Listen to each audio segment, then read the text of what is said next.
Hi, everyone. This is the board recap from the Wednesday, September 27th board meeting. I'm self-recording this evening due to a prior commitment for tomorrow. And so it's going to be a little bit of a different style than you're used to for the recap.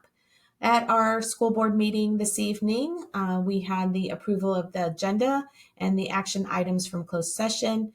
We opened up a budget hearing to answer any questions on the proposed budget. There were none. And then we moved into the budget approval for the FY24 budget.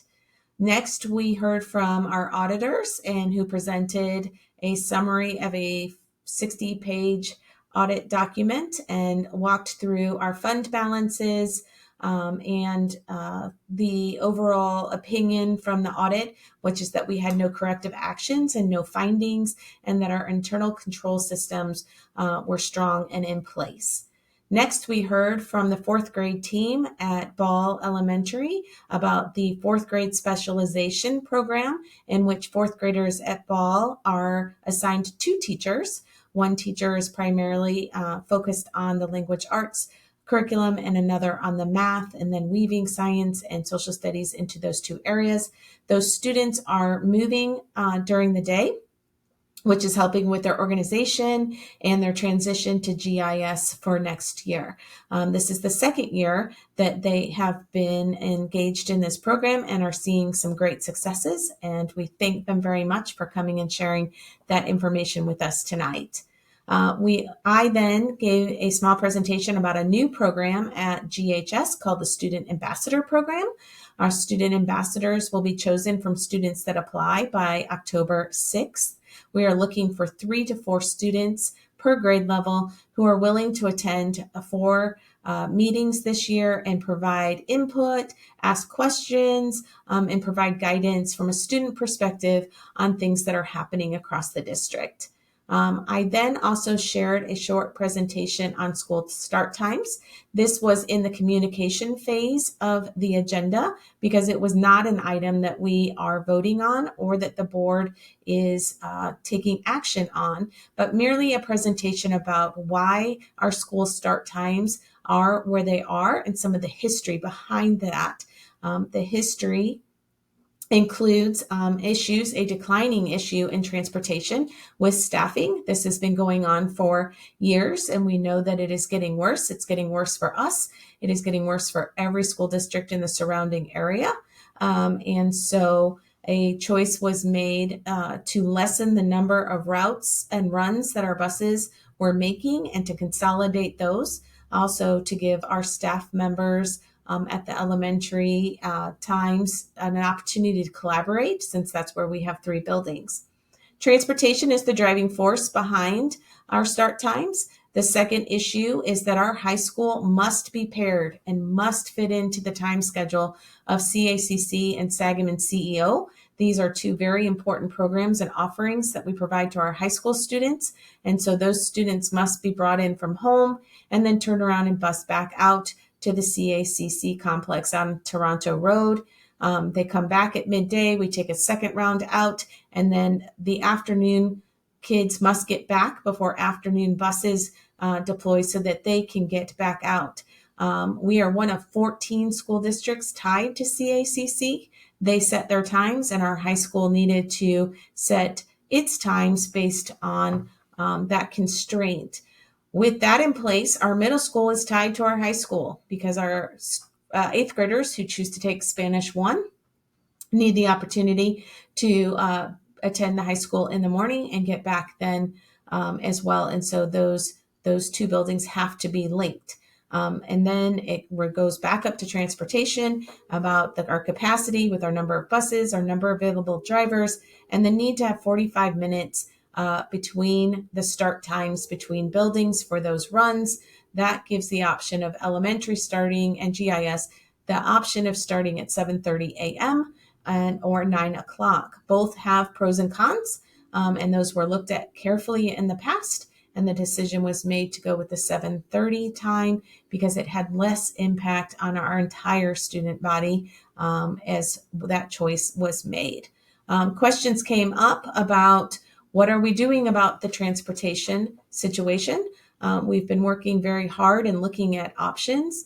Raises were put in place through contract negotiations last year. We can't arbitrarily raise the salary of any classification of staff members outside of our contract negotiation period.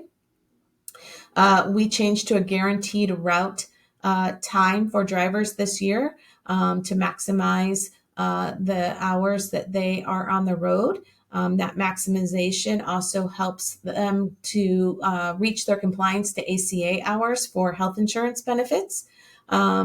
We have continued our recruiting efforts by posting job openings, attending job fairs, getting word out, making personal contact with those that we know. I think the belief may be that other school districts are not having the same issues. They are, in fact.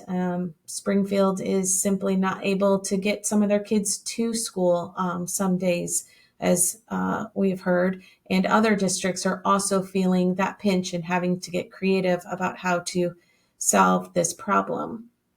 So,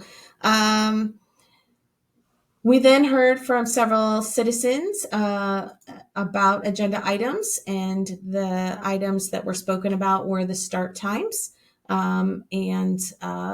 Joe Bernard, Georgie Euler signed up to speak, and a few other parents, sorry, I don't have your names with me at the moment, spoke passionately about their concerns about the start times.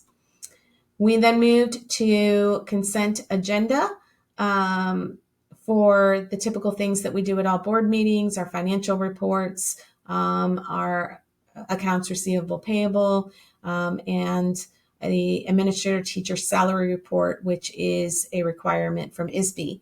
We then did personnel consent agenda items. Again, our resignations, our new hires, our retirements, our transfers, and leaves of absence, and then moved into new business. For new business, we adopted the strategic plan, the portrait of a graduate, and the portrait of an educator that our community strategic planning group worked very hard on last year. And that final document will be posted to the website by next week. Our strategic plan is a different model, that it will not sunset, that it's an ongoing plan. So we will note when we've completed items, and we will continue to onboard items and not wait that 3 or 4 year cycle to start addressing things as they are presented, a need to address those items. We adopted the recommendation of the insurance committee with our 23-24 insurance renewal. We had the first reading of reviewed district policies. Approximately 40 district policies were reviewed by the board's policy committee, as we've begun a complete review of our 285 policies. And so that will be an ongoing project for the next year or more. And then I also presented the 6-day enrollment report, which shows that we are down 114 students from a high 4 years ago. People often ask, where are the kids going? And it's not really a matter of where are they going. It's just that they're not coming at the same pace. So our outgoing senior class is 384 students this year, and our incoming kindergarten class is 314. And that seems to be a trend for the last 6 years, is that our outgoing classes are much higher than our incoming students. And that matches with population trends in Sangamon County, across the state, and actually across the nation. We then looked at future board meeting dates, and we then had our opportunity for citizens to speak on any topic. And we had one person, Autumn Bowers, spoke about her concerns about transgender access to student restrooms. And as we have said in the past, our policy is following the law, and we will continue to follow Illinois law in the execution of our policy. Our next school board meeting will be on October 25th at 6:30 p.m. Thank you for watching this recap.